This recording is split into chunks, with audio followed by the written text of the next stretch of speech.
नमस्कार, मी सुवर्ण. आज एका नवीन व्हिडिओमध्ये तुमचे खूप खूप स्वागत. आज मी न्यू बिगनर्स म्हणजे नवीन शिकणाऱ्यासाठी मी आज व्हिडिओ बनवलेला आहे. खूप सोप्या पद्धतीने सांगितलेले आहे. नऊवार साडी आहे. तुम्ही कुठेही स्किप न करता व्हिडिओ एकदाच पहा, म्हणजे तुमच्या साडी संपूर्ण लक्षात येईल. आणि तुम्ही नवीन जरी शिवत असाल तर एकदम परफेक्ट साडी शिवू शकाल याची गॅरंटी देते. चला तर आपण ती कशी कट करायची ते पाहूया. हे पहा, आपल्याला अस्तर कट करायचे आहे. अस्तर कट करण्यासाठी सीट घेर कसा काढायचा पहा.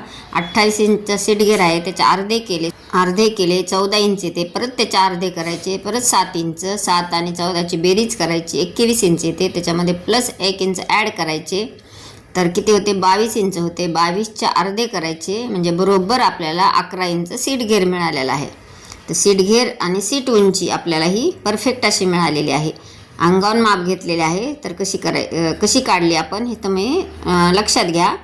आता आपल्याला सीट घेराच्या मापाने आपण कापड कट करून घेतले. आता सीट उंची 11 इंच घेतलेली आहे आणि आतल्या साईडला 2.5 इंच घेऊन आयताकृती असा बॉक्स आखून घेतला. परत त्याच्या पुढे अजून एक अर्धा इंच घेऊन परत क्रॉसमध्ये अशी तिरकी रेष ओढून घेतली. ही रेष कशासाठी आहे तर पुढे जाऊन सांगणारच आहे आपल्याला. पहा, आणि पायाचा घेर घेऊन असे क्रॉसमध्ये घेऊन मी पॅन्ट जी आहे ती कट करून घेतली.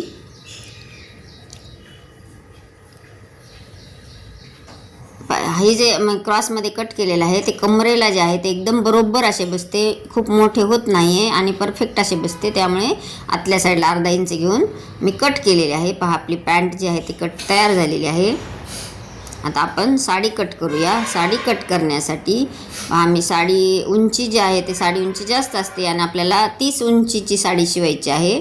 लहान मुलगी आहे त्याच्यामुळे. तर मी अर्धा पदर जो आहे तो कट करून घेतलेला आहे आणि ह्या पदरापासून मी ब्लाऊज तयार करणार आहे. म्हणजे पदर आणि साडी मॅचिंग होते. ब्लाऊज आणि पदर जो आहे तो मॅचिंग होतो.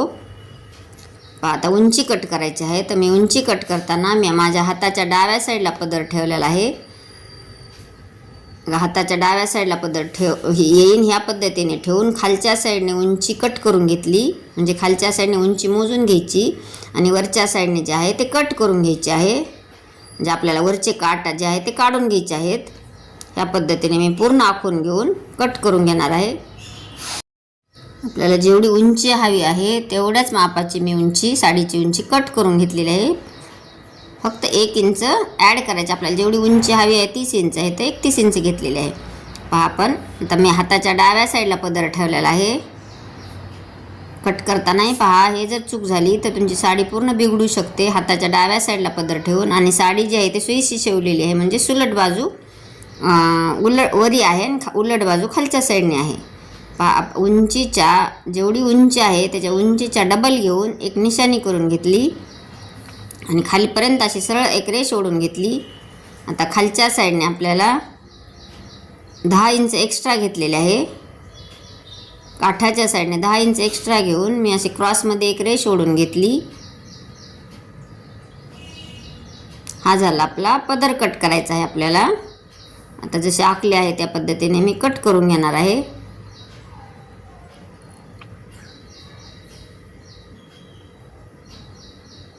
हा पदर कट करून झाला. आता आपल्याला अशा पद्धती जसे व्हिडिओ दाखवलेले त्याप्रमाणे प्लेट टाकून आपल्याला पदर तयार करायचा आहे. पण त्याआधी मी वरच्या साईडला ह्याची काठ कट करून मी त्याची काठ लावून घेणार आहे त्याला. आपला पदर कट झालेला आहे. आता पुढचा पार्ट कट करण्यासाठी क्रॉस जे होते ते सरळ कट करून घेतले. आता परत उंचीच्या डबल उंची घ्यायची, त्याच्या परत अजून डबल उंची घ्यायची. ह्या पद्धतीने डबल उंची घेऊन मी या पद्धतीने 2 पार्ट कट केले. म्हणजे डबल घडी घालून 2 पार्ट कट केलेले आहेत.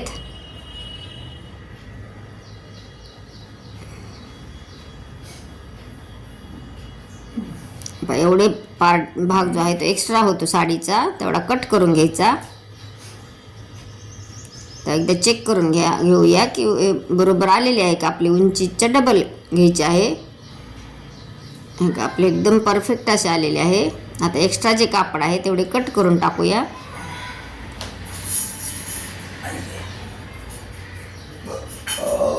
आता मधोमध 2 भाग करून घ्यायचे. फक्त फक्त आपल्याला 3 कटमध्ये साडी शिवायची आहे. 2 पार्ट तयार झाले. आता ती कशी शिवायची ते पाहूयात. एक पार्ट घेतलेला आहे आणि त्याला जसे व्हिडिओ दाखवलेले त्याप्रमाणे प्लेट टाकून घ्यायच्या आणि दुसऱ्याही पार्टला त्याच पद्धतीने करायच्या. आधी पदर तयार करताना वरच्या साईडने मी एका साईडचे जे काठ होते ते काठ कट करून घेऊन वरच्या साईडला मी लावून घेणार आहे. काठ लावून घेतले, जॉईंट करून घेतलेले आहे. आता आणि जसं मी व्हिडिओ दाखवला होता तशा प्लेटाही टाकून घेतलेल्या आहेत. काष्टाच्या ज्या प्लेट दाखवल्या होत्या त्या ह्याप्रमाणे टाकून घेतलेल्या आहेत. हे पहा दोन्ही साईडला पहा मी कोणत्या दिशेला दोन्ही एकाच काठ खालच्या साईडला येते ह्या पद्धतीने प्लेटा ज्या आहेत टाकून घेतल्या. आता अशा जे आकारावर ठेवून घ्यायचा. जे आकारावर ठेवून घेतल्यानंतर पुढच्या साईडला 1 इंचाचे मार्जिन शिलाई मार्जिन सोडून वरच्याही साईडने मी जसे व्हिडिओ दाखवले त्याप्रमाणे जॉईंट करून घ्यायचे. हे पहा मी जे आकारावर जॉईंट करून घेतले आणि वरच्या साईडला 1 इंच शिलाई मार्जिन ठेवून तिथेही टिप मारून घेतली. आता याच्यावर आपल्याला पदर जॉईन करायचा आहे. जे आकारावर पदर जॉईन करताना जे आकाराच्या साईडला 1 इंचाचे शिलाई मार्जिन सोडून खाली 1 इंच ठेवून असे पदर पण जॉईन करून घ्यायचा. पदर जॉईन करून झालेला आहे आणि काष्ट्याचाही पार्ट एक जॉईन करून झाला. वरच्याही साईडला ह्याच पद्धतीने मी दुसराही पार्ट जॉईन करून घेतलेला आहे. एक समोरासमोर ठेवून घ्यायचा. असं दोन्ही पार्ट समोरासमोर ठेवून घ्यायचे. पहा एक साईडला काष्टा न जोडलेला पार्ट येतो, प्लेन पॅन्टचा जो आहे तो प्लेन भाग येतो, त्याच्यावर आपल्याला दुसऱ्या साईडचा काष्ट्याचा भाग ठेवून घ्यायचा आणि फक्त जे आकार जॉईन करून घ्यायचा आहे आणि दुसऱ्याही साईडला त्याच पद्धतीने जॉईन करायचा. म्हणजे दोन्ही जे आकार जॉईन करून घेतले. आता पॅन्ट जे आहे ते पूर्ण जे साडीचं कापड आहे ते पूर्ण आतल्या साईडला ढकलून देऊन असे व्यवस्थित असे काढून घ्यायचे आतल्या साईडला.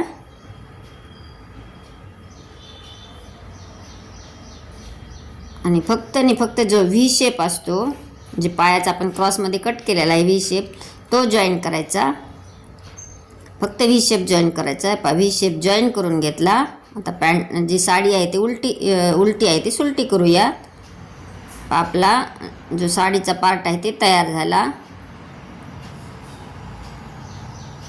पॅन्टही तयार झाली. आता आपल्याला काष्टा आणि पुढचा काष्टा ओचा आणि मागचा काष्टा कसा तयार करते पाहूया. आपला पदर तयार झालेला आहे. आता हा जो आहे तो एक साईडचा काष्टा आहे, त्याला अशा मी जसे व्हिडिओ दाखवलेले त्याप्रमाणे अशा प्लेट टाकून घ्यायच्या.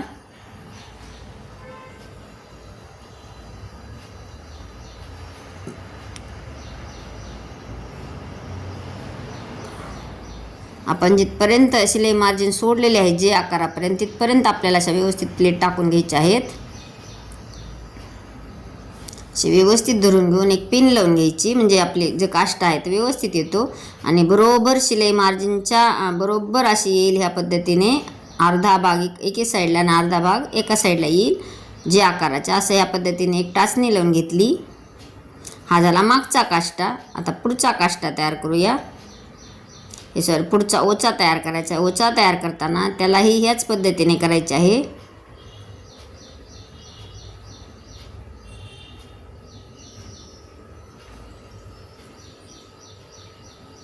एक झाला मागचा आणि एक झाला पुढचा ओचा. तर आपण त्या दोन्ही पद्धती एकाच पद्धतीने दोन्ही काष्टे तयार करायचे.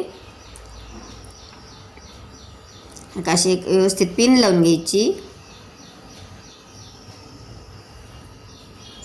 म्हणजे पिन लावून घेतली म्हणजे आपल्याला शिलाई करताना सोपे जाते. हे पहा बरोबर दोन्ही साईडला सेंटरला येईन ह्या पद्धतीने मी पिन लावून घेतलेली आहे. आपण शिलाई करताना जे आहे ते मागे पुढे करून घ्यायचे आहे आपल्याला. हे पहा शिलाई करताना मी पुढचा ओचा जो आहे तो एका साईडला करून घेतला. आता मागचा जो काष्टा आहे तसे बरोबर काठाच्या बरोबर असे प्लेट धरून असे व्यवस्थित धरून घ्यायचे हाताने.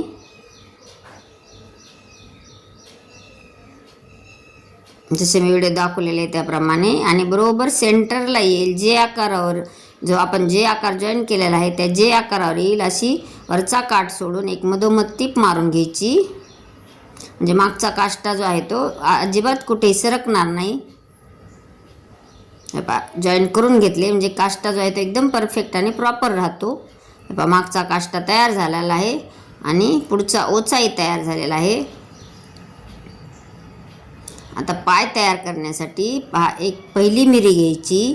जे आकार आपण जो पॅन्टचा पाय आहे ते पायाचा भाग खालचा व्ही शेप जे जॉईन केलेला आहे तो व्ही शेप, पहिली मिरी आणि काष्ट्याची जी पुढच्या साईडची आहे त्याची एक पहिली मिरी घेऊन आपल्याला एक टीप मारून घ्यायची आहे. आपला पाय जाईल इतके अंतर ठेवायचे खालच्या साईडला, जसे मी व्हिडिओ दाखवलेले त्याप्रमाणे, आणि तिथून इथपर्यंत अशी एक टीप मारून घ्यायची. म्हणजे आपला पाय जो आहे तो एकदम असं पाय जे असतात पाठीमागच्या साईडला ते उघडे दिसत नाहीत आणि व्यवस्थित दिसतात. साडी घातल्यानंतर टाचणी लावून घेतली इथपर्यंत आपल्याला टिप मारायची आहे, म्हणजे आपला पाय जो आहे तो सहज पॅन्टमध्ये जातो. आता दुसऱ्याही साईडचा त्याच पद्धतीने करायचे आहे. का पॅन्टचा भाग घेतला, त्याला पहिली मिरी घ्यायची, काठाची जी मिरी आहे ती घ्यायची आणि जो काष्ट्याचा भाग आहे काष्ट्याचाही घेताना त्यालाही पहिली मिरी घ्यायची आणि अशी पिन लावून घेऊन जेवढा आपल्याला पाय ओपन ठेवायचा आहे पाय जाण्यासाठी तेवढेच ठेवून घेऊन राहिलेल्या भागाला आपल्याला टिप मारून घ्यायची आहे. दोन्ही जे पाय आहेत ते पाय तयार करून घेतले. किती सुंदर अशी साडी तयार झालेली आहे. आता आपल्याला जो नेपा आहे तो नेपा जॉईन करायचा आहे. पुढचा ओचा तर खूपच सुंदर आलेला आहे. आता नेपा जॉईन करायचा आहे.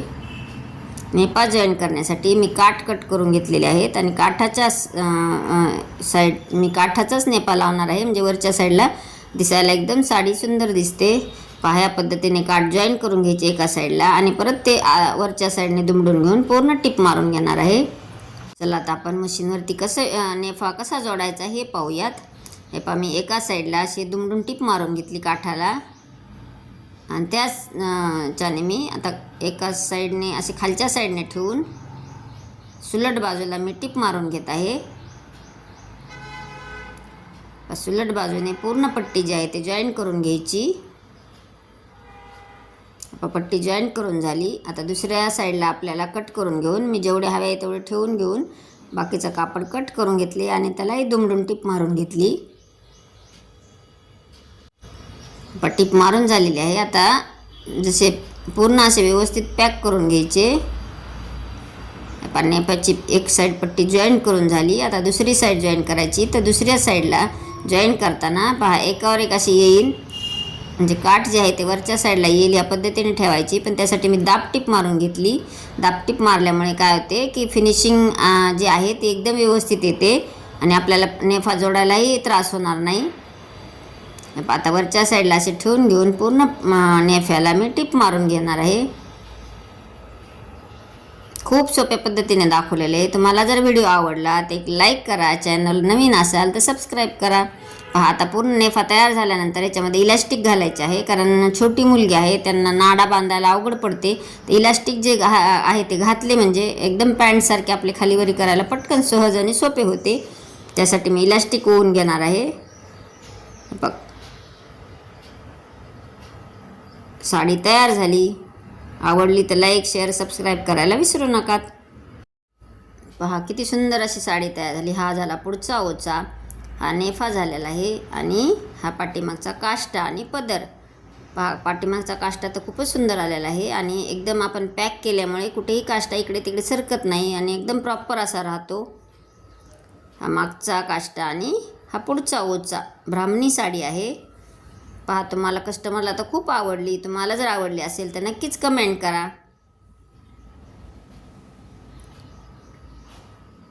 अजून तुम्हाला जर कोणती नवीन साडी शिकायची असेल तर मला नक्कीच कमेंट करा, मी ते दाखवण्याचा प्रयत्न करेन. Thanks for the watching. Shri Swami Samarth.